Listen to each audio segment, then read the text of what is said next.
It's a beautiful morning. You're welcome to Women's Corner. My name is Rose Blossom. It's exciting to be here today. It's an exciting day, and remember that Women's Corner runs from 11 a.m. to 12 noon, so do not miss any of these programs. Also, we are streaming live on our social media pages at Galaxy Television and of course Facebook and Twitter. Then also you can download Galaxy Television app on Google Play Store or Apple Play Store, or you can tune in to 27 UHF channel, so you can actually watch us on terrestrial TV, and also we're on Start Times, so you can actually tune in to watch us. Okay, today it's exciting because yesterday we talked about marriage, the institution called marriage, and we started from before you get into marriage, then the process of being in marriage, and what people think marriage is about. You run from the responsibilities, you shy away from all the whole singlehood of being industrious or doing everything by yourself, so you think you getting into the marriage is another escape route. So here this time around we'll talk about family and motherhood. Now this is for people who are just getting married, this is for people who are already married and still want to know more, because no one is an island of knowledge. But of course I have two amazing women, one in the house and one joining us via Zoom, that will be talking about this topic. We're going really deep this time around because we're not touching the surface, we're going deep. But before I introduce my guest or unveil my guest to you, let's quickly go for a short break, and right after that short break I'll introduce my guest, then we get talking. Stay with us.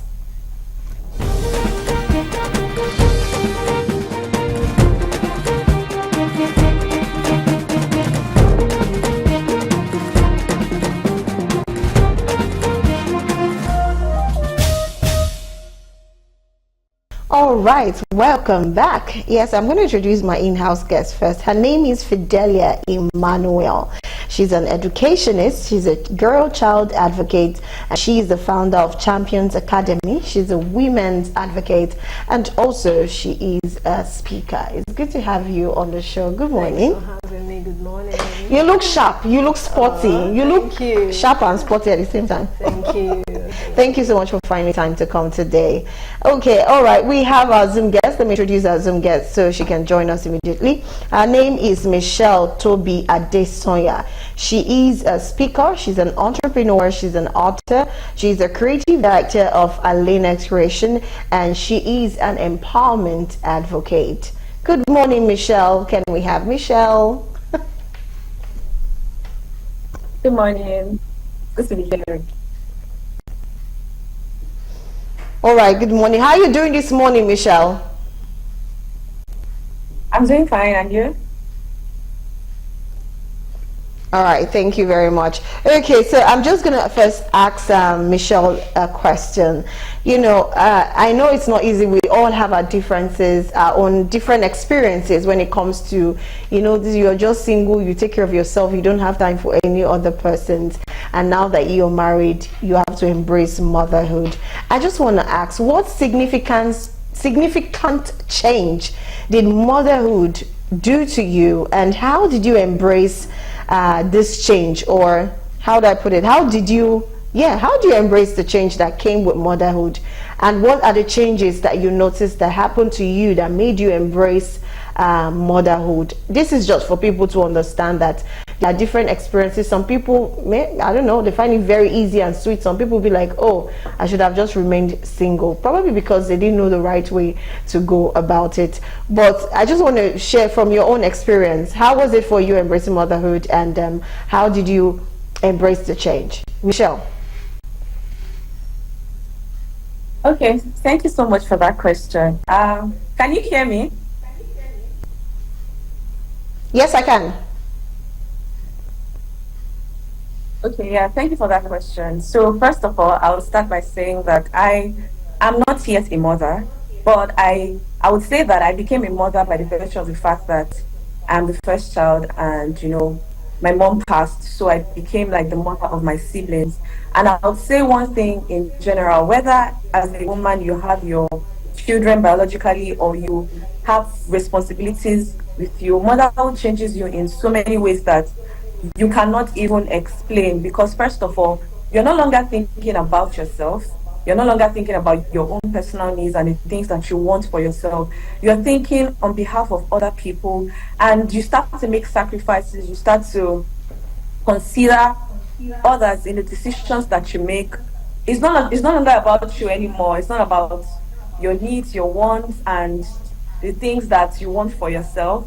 But you are thinking of the future. You're thinking of the present, of the people that have been trusted in your care. And so I would say that it changes your life in a way that many times you can't explain it, and the experiences are different for different people, right? For women who have gone through the process of birthing a child, like biologically, so many things changes about them, from their body, psychologically, emotionally, in every aspect, so it's, I think it's one of the hugest sacrifices that anybody can make. And so that's why we often tell people that when you're going on this journey, you have to not just be prepared for it physically, but also mentally, emotionally, and in every aspect of your life as well. All right, thank you. I'm just still going to ask you one more question, Michelle, and that's because now that you're single, you just said something. You said after your mom passed, I'm so sorry about that, that you had to take up the responsibility of being a mother. That's a motherly role. Now, you've tested just a little bit of how it feels. So, how do you think, like now, you obviously, you're going to get married, and you're married and you definitely have children. What are those things that you think you are expecting? Because I actually have a woman in the house, so maybe she'll be able to tell you one or two things too, just because experience is usually the very best teacher, I must say. So, but what are the things, what are the fears you think most single persons, let me not just use you alone, most single persons are scared of to embrace when it comes to being a mother, or when it comes to being a family? Like, I have my own family, I have my husband, my wife, okay, I have my husband rather, and my children. What are those things that you think most single people, both from the male and the female part, they always get scared of, so that we can have Fidelia try to discuss that and how people can, kill that fear away? Okay. Um, for single people, I would say first thing is the fear for, like I said earlier, when it comes to motherhood, when it comes to, I mean, getting into parenting, a lot changes about your life, which I believe that many young people are really not prepared for that drastic change that happens in your life, right? Many people are scared of, okay, so am I going to lose myself in the process? I want to use that word, yeah. I think that's like a very salient fear in the heart of so many people. Am I going to lose myself in the process? Am I going to, what happens to my dreams? What happens to my goals? What happens to all the things that I've planned for myself? When I get into that process of becoming a mom, will I have to sacrifice all of these things, because of this journey that I'm about to enter into? So that's like a subtle fear that a lot of young people have, the fear of, will I be able to handle this? Will I be able to manage all the responsibility? Will I be able to manage the sacrifice that comes, the attention drifting that comes with it? I have my dreams, I have my goals, I have my career, I have the things that I'm building already. That's for people who probably are dreamers, or they have goals that they are chasing after, and they're like, will I be able to still handle this thing when this responsibility begins to come my way? Because when you get married, when you start to have children, if you are a selfish person before, if you're all about me and myself, it changes because you're no longer thinking about yourself anymore. Everything changes. So you now start to factor in other people into the decisions and the choices that you make. And so I think that's one of the major fears and the thoughts that young people have when it comes to parenting and marriage as well. Okay, thank you very much. I love what you said. I deduced some things from what you said. You talked about goals and dreams. Some people are scared that once they get married, goals and dreams might die. Another thing is the fear of the unknown. You don't know how to manage, you don't know how to handle, you don't even know if you can, like, handling yourself is enough tax already. So imagine handling every other person. And mind you, you're not just going to handle your husband and your children when they come. You're going to handle your husband and his family, the in-laws, and you have to handle your own part. Excuse me. You have to find a balance.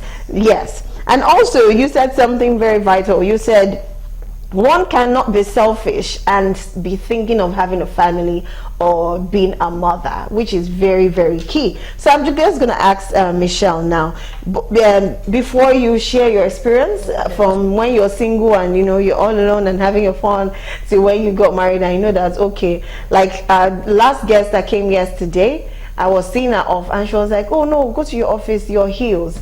I was like, no, I can still rock them. It will get to a point I won't even be able to rock them, but just allow me rock them now. Do you understand? So the times will definitely change. So, but I want, what advice do you give to singles, young ones that are having this fear? Let's just term everything as fear of the unknown. They don't know what comes, what is next after saying yes, I do at the altar.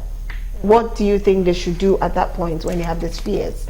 To me, my advice to the upcoming mothers, the fear of the unknown is certain, but the truth is that by the time you keep nursing the fear, it will affect in the long run. So the truth is that to overcome the fear, you just need to be ready. Just like the Zoom speaker said, she's not a mother yet, but because she has siblings around her, she knows, she has a taste of the responsibilities ahead of her as a mother. So for more upcoming mothers, my advice is that there's no way you can dodge it. So the truth is that you just need to be fully prepared for it. And with adequate preparation, I think it's a task that you'll be able to achieve. So is there any significant experience, like any significant, different, important experience you've had that made you be ready, that made you ready to accept motherhood and saying, okay, now I want to build my own family, I'm going to have my family? Like, when I mean the experience, I know there's a good experience of, the feeling of, I have my husband now. Yes, not that one. That weird experience that people tend not to want to talk about because, but as a speaker, definitely something you want to share so that people can learn from. Is there any spectacular one you want to share with us? Not really. Just like the speaker just said, she is also a first child. The same with me. I have lots of siblings around me with lots of responsibilities attached. So the truth is that there's no way we can just dodge it. It's something we just need to face squarely. You need to be prepared to face it squarely, and even by the time you keep nursing the fear of going into that into motherhood becomes something that looks impossible. So why not just be ready to just face it? So the truth is that as a woman, you need to be ready to face your fears. Okay, let's talk about the children, and that part is where we come to parenting. Now, when it comes to parenting, a lot of people believe in spare the rod and spoil the child. Now, while some persons don't even believe in the rod, they believe in probably scolding, punishment, and not, Africanly, Nigerian is always king. Once they carry that koboko, it starts resetting you. But but at the same time, I've seen some children that they have this attitude already, like after you flog me, that's the end now. They will still go back. There's still this thing on them that shows, this marks on them that shows, I'm just going to feel the pain now. I will still do that same thing because it doesn't really correct them. Some certain children, not all children. So I just want to ask, when it comes to parenting now, for people that are growing up, because we notice that then when your neighbor flogs your child, you can say our parents then that beats him very well. Do you understand? Because they're trying to discipline you. But you see now, you cannot even as much as tell another person's child, come on, will you sit down there? And the mother from somewhere is already giving you one bombastic side eye, like, like, what is wrong with this one? Because they feel you're not there when I give birth to the child. You don't know how I train the child. Yeah, exactly. So all those shenanigans that make them too protective of their children. So, but for you, which will you go with? Spare the rod, spoil the child, or punishment, or let's just all try to train the children together? The community has to come together to train the children. Yeah, that's a big question. Well, let me come in this angle.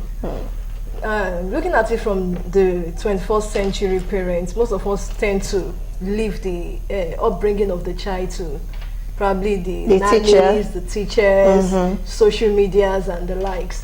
But the truth is that doing this, we are not bringing up better children. So alongside, we can do the spare the rod and spoil the child. Yeah, you beat, and at the same time you call the child, you talk to the child. That child, a child you are scolding and does not know the reason why you are scolding him or her, is just like you're just wasting your time, because even that thing you're trying to correct the child for, he or she is still going to repeat it. So the truth is that even before you scold that child, before you make use of the rod, you need to call that child closer, let the child know what the reason you are beating him or her before introducing the rod to the child. Okay, I like what you just said, but I'll need to know from Michelle. Michelle, which one do you go with? Do you go with punishment or you go with the rod? And then I think I will say mine, because I have a very different opinion from most people that I've actually spoken with, maybe because of my own upbringing. So what's your take, Michelle? So I actually agree with what the other speaker said, and I would say that first of all, you need to even understand the child, because the way you discipline children, I mean, different children differs. So there are some children that your method of disciplining them, if you use the rod method without maybe having conversations with them or trying to even let them understand what they've done wrong, it might go off the wrong way. And I've seen this affect a lot of children in ways that you can't even imagine. So I won't say that there's a standard way to discipline a child. I'll say that it's very important to understand the dynamics of each child. And when you have this understanding, it now helps you to know what method to deploy in disciplining them. But I'll say generally, discipline is very important. And when there is a need for you to use the rod, please do not hesitate to use it at all. But it's also very important to know the kind of child you have and know the method of discipline that you use for them, so that you do not end up going off the wrong way and inflicting things on them that you don't even know that will affect them in future. So just understand the dynamics of each child and know the method of discipline to use for each of the children that you have.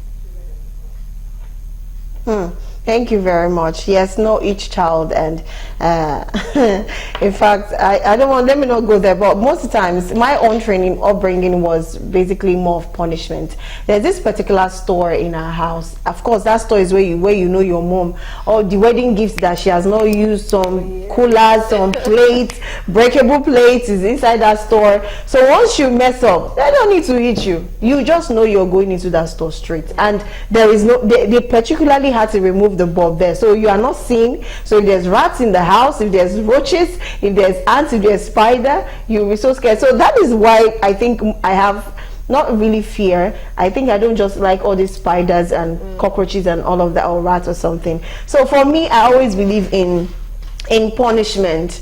Then in school, they will always say, my teachers, then they'll be like, we don't like to beat in this school, because maybe because it was a private school, we'll give you punishment. Then there's this bike riding, I don't know, then your knees, by the time you stand up, you're shaking.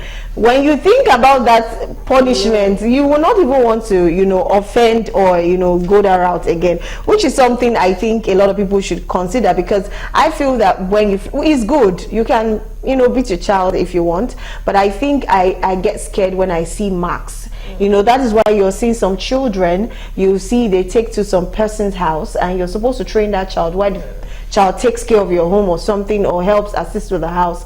You find out that when you see the way they beat those, some of them use iron and all those abuse on children, which is one of the things why I think I do not actually support the raising of hand, yes, the beating, because if you cannot control your anger, you will even beat the child to stupor, which I don't advise. Anyways, let me ask the next one now. How, most of the times when people go into marriage and build a family and become a mother, there's one thing that looks almost certain: the mother always forgets about herself.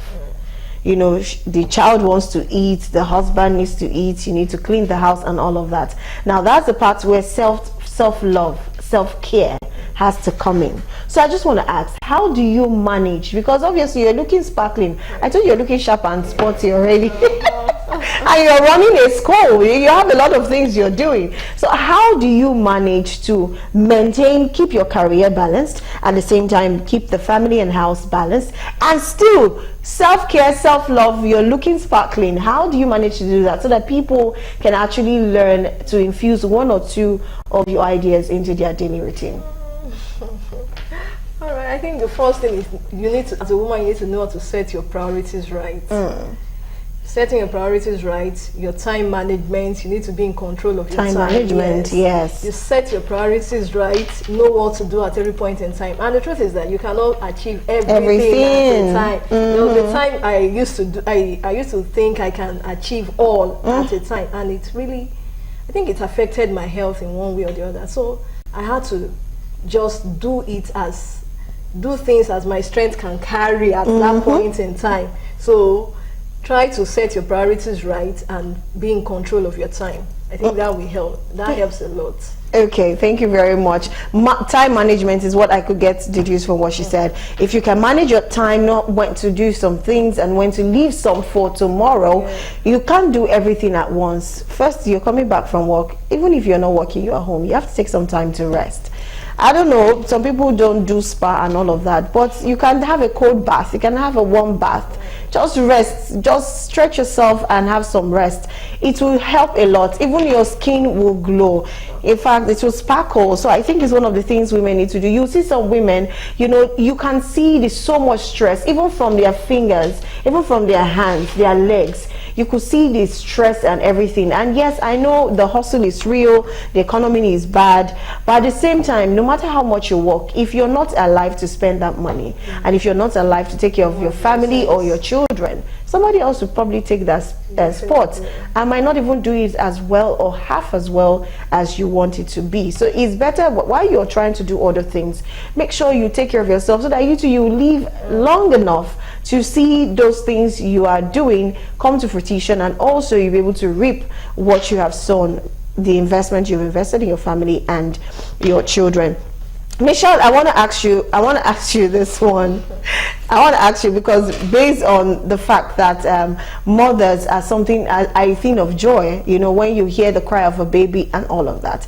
But do you, I don't know, is it possible, or let me not use is it possible, a lot of women right now, a lot of ladies that have become women, when they give birth, they tend to believe they are automatically going to be the best mothers. I don't know how to put that question. In the sense of, you see some women now, there's a difference between you having a postpartum depression, or, you know, there's this thing that comes after you give birth and you don't want to carry your child, you probably don't want to see your child. It's a lot of trauma. That's a different one. That's some ladies that after giving birth, they as much as still want to maintain, let me use the word steeze. They want to maintain their steeze. So they don't want to carry the child too much. They don't want to play with the child. They don't want to, you know, do all this jiggly with the child and all of that, because they just want to be all posh. You know, when the child is crying, they feel the child is crying too much and all of that. I just want you to say one or two things about why you think young girls now that are becoming mothers are more prone to this stuff. And let me tell you, they are prone to not wanting to take the real true responsibility of being a mother, but they want to maintain the steez of themselves by, for example, maybe the child is completing just 1 month or 1 month. You see them, they're already snapping pictures. It's on social media. The baby is on a beautiful dress and all of that. When it's 2 months, they celebrate again. My baby is 2 months, he came out of the womb. But when you go in, you check other videos, the baby's crying, they're already nagging. Why are you crying? I've given you food, what do you want? You know, all this kind of drama. They will not show it to you, but they will show you the 1 month celebration, the 2 month celebration. The 1 year birthday is as good as a 70-year-old birthday. Some of them, the way they pull it. Why do you think young girls now tend to, I don't know, toe that line of motherhood? Why do you think so? Is it because of the societal, how will I put it, pressure? Let me use that word, societal pressure. Okay, so I'll say two things. The first one, I'll say that a lot of people love the idea of motherhood.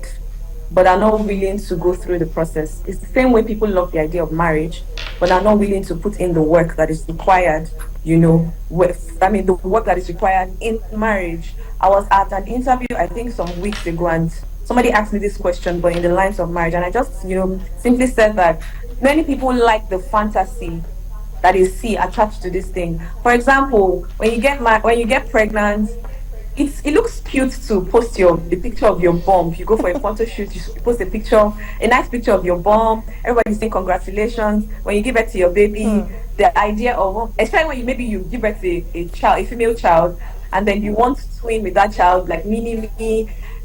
We've seen all of these things on social media. Over time, we like what we see and we want to replicate it. So what a lot of people like is the idea of parenting, the idea of motherhood. We like that fantasy that is portrayed on social media, because social media does not really portray the real thing that goes on in the home, in the lives of these people. It doesn't show you when your baby is crying in the midnight and you're not able to sleep. It doesn't show you when you don't even understand what is going on with your child. Your baby is just crying, looking for your attention. All of these things can be frustrating. So when you see some mothers act like that, it could be that nothing really prepared them for the actual work that comes with parenting. What they had, filled their minds with is the beautiful idea that comes with this.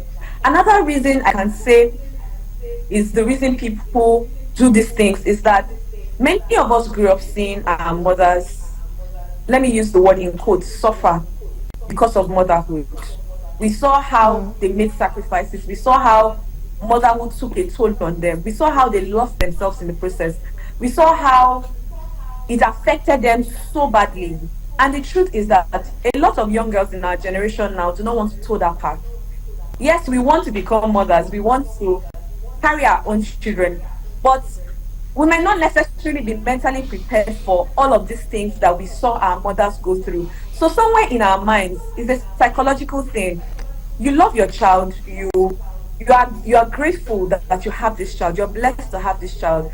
But deep down within you, you're not sure you're prepared for the sacrifices that comes with, actually raising this child. So I would say that it really goes to mentally preparing for it. Beyond the fantasies, beyond even what you saw with your mother, you have to mentally prepare for it and map out in your. And truthfully, some people say that you do not prepare enough for motherhood, right? But at least you prepare for it mentally, so that you don't become that person that you're just doing it for the show, but your child is suffering inside.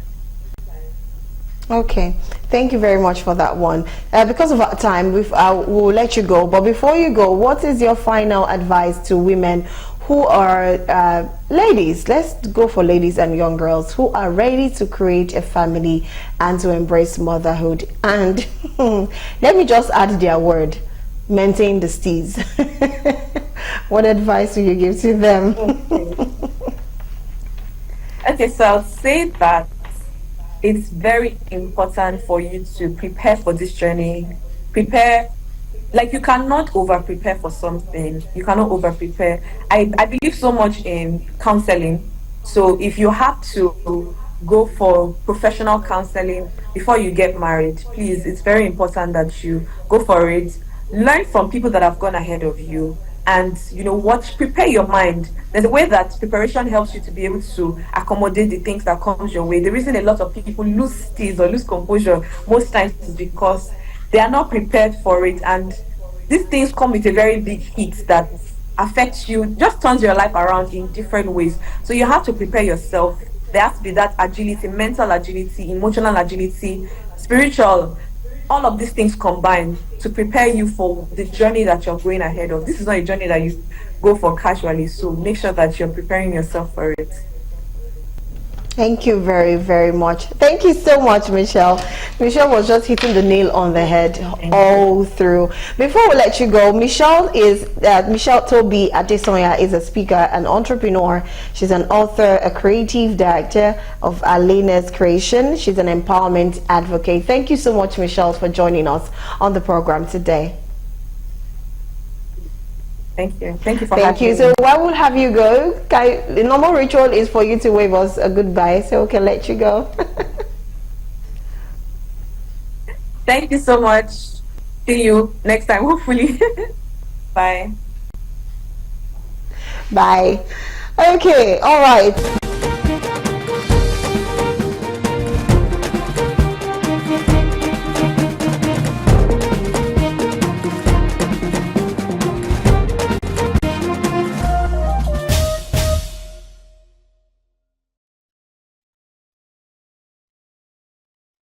All right, welcome back. It's the Women Corner, and we'll be wrapping up very soon.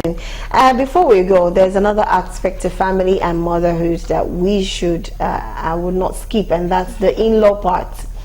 Now, I just want you to advise women. In fact, first of all, you probably use your experience on how you were able to manage your in-laws. Then, at the same time, try to, talk to young girls that. I've heard a lot of people say, I pray that my husband's mother is not alive. And I'm like, okay, when you give birth to a son, don't be surprised that somebody out there is also praying that you are not alive while they meet your son. So I just want you to, give some very good educational and motherly advice to ladies on how they can actually still manage the extended family, which is the husband's family, which also is half new family, how they can manage a relationship and at the same time manage theirs too, so that both families from our own side and a relationship with the other family can actually work. All right, to make that balance work, you still need to set your priorities right. And also in handling your in-laws, you treat them the same way you will also love to be treated when you get to that position. I have my mother-in-law, I have my father-in-law, I have my sister-in-laws and brother-in-laws. So I treat them just the same way I relate with my own people. Okay. Yes, with my own. Though sometimes they might be difficult to handle, but just there should be a space. You shouldn't be too, like, for instance, mine they give notice whenever they are coming, and also there's a boundary that is set. They don't just bump in on me at every time. Yes, we need to set the boundaries, and with this, I think we'll be able to make peace with our in-laws. Okay. And we're able to set a balance within our family and the in-laws. Yeah. That's an amazing one, because I think I've actually spoken to somebody and the person says, can we just do away with the in-law and do with mother? Like, let's do mother, let's do father instead of the in-law. Like, the in-law behind it makes it look makes it look far away from being a mother. Instead of a mother-in-law, just say mother, because it's like you're having another mother, from your husband's side. So anyways, that's all we can take. And you said something again. You said try and make sure that there's a boundary setting so that nobody encroaches into your family time or your own personal time with your children or your husband or your spouse. And if I may ask, how often do you actually think families should visit either your husband's family or your family should visit your home regularly? Some people have a problem with that. Some people like they should be once a year. I'll be like, once a year. Okay, but I know there is no timing to that. But which do you think? How do you balance yours?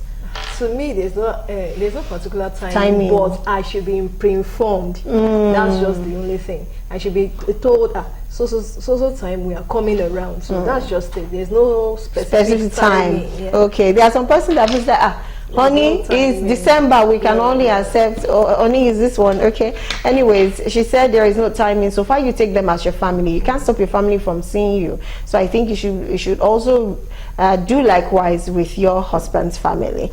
Anyways, I would like to appreciate you, Fidelia Emmanuel, for coming. Fidelia Emmanuel is an educationist. She's a girl child advocate and the founder of Champions Academy. She's a woman advocate and also a speaker. Thank you so much for coming. Thanks for having me. Really enjoyed the section with you.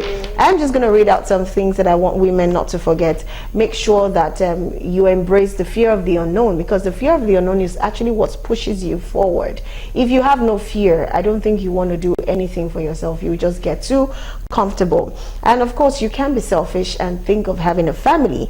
Stop nursing your fears. Just, build on it and work on your fears. And of course, by the time you break out from one fear, definitely another fear is coming up. It's always normal. It's like a thing that keeps life balanced. There's just this fear there. And of course, you should not just love the idea of being a mother and not being able to, and not be ready or be able to accept what comes with it. You have to know that while you are accepting to take up a family role and to take up the role of a mother, you should be ready to take up whatever responsibilities that comes with it, and try to make sure that you do not, how will I put it, you do not take away your self-care and your self-love. Is very important. And always try to sleep. Women, try to rest. Don't shrink yourself. Thank you very much. Anyways, at this point, we'll call it a wrap on today's program, Women's Corner. My name is Rose Blossom. Up next is The Buzz. And of course, I'll be joining you on The Buzz also. We'll be talking about the state and affairs of the nation. Do not forget, we're streaming live. If you missed today's episode, go on Facebook and type in Galaxy Television and you'll watch us live right there. It's still there. And also, it's on Twitter too. You can actually join us. Do not forget, like, subscribe, and share our YouTube channel, Galaxy TV News or Galaxy TV or Galaxy TV Comedy. Thank you so much and have a fabulous day. Bye.